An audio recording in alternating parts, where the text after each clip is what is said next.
So Ben, thanks for joining Blue Notes here at Melbourne Zoo. We're really excited to be here, and we're here to talk about your new campaign, which is encouraging people to make the pledge to change from balloons to bubbles. Can you talk me a bit through that and why you're asking people to make this pledge? Yeah, so our When Balloons Fly campaign is all about encouraging people to switch to bubbles rather than balloons, because the fact is most people don't realise the impact that balloons can have on marine wildlife and the harm that they can do when they're released or when they accidentally escape outdoor events.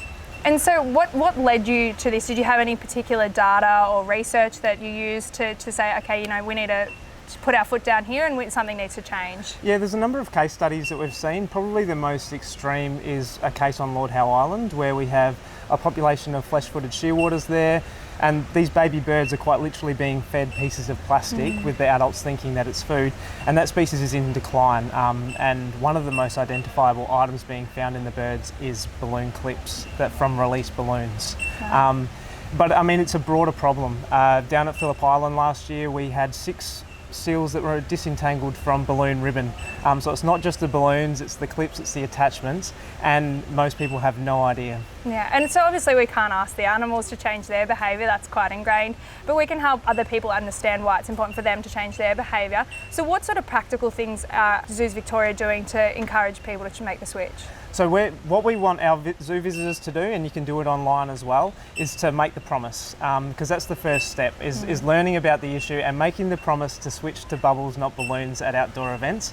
And then hopefully once people discover how cool bubbles are and how much fun they are, they're never going to want to go back to balloons again. Fantastic. And so ANZ have been a sponsor of Zoos Victoria for a long time, and you mentioned that we were your 180th pledge. So as an organisation, we were the 180th organisation to come along and make the promise that we will stop using balloons at our events as well. How have you seen the response from organisations and all the different companies that support Zoos Victoria? It's been really great actually, because just like individuals, organisations sometimes don't understand the impact that they could be having. And so it's about raising the awareness, and as soon as we had started the conversation with ANZ, they were wanting to change their behaviours, and now they're our 180th supporter, and which is really great. We're so excited. And so you've obviously got, you know, so many different names of people who are individually are saying they're going to make the switch as well. And I read somewhere that you have over 100,000 individuals who have also signed up to make the switch. Yep, as of this morning it was 114,000. Fantastic.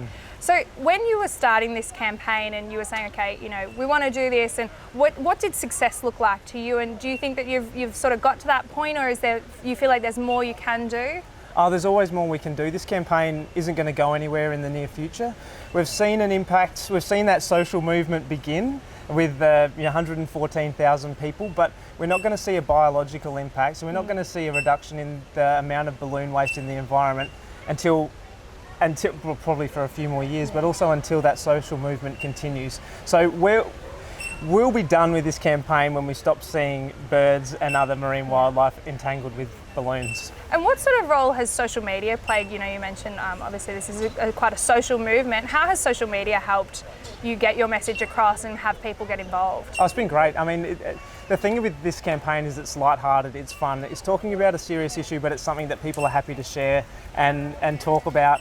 And it's also something novel and different, and something that people don't necessarily know. And so the shareability of the campaign's been great. We've had a lot of fun with bubble videos and animals, and profiling some of the animals in our zoo that love bubbles as well. Great. Yeah. And so working in a zoo, obviously you've got your own favourite animal. What's your favourite bird or animal that's here at the zoo?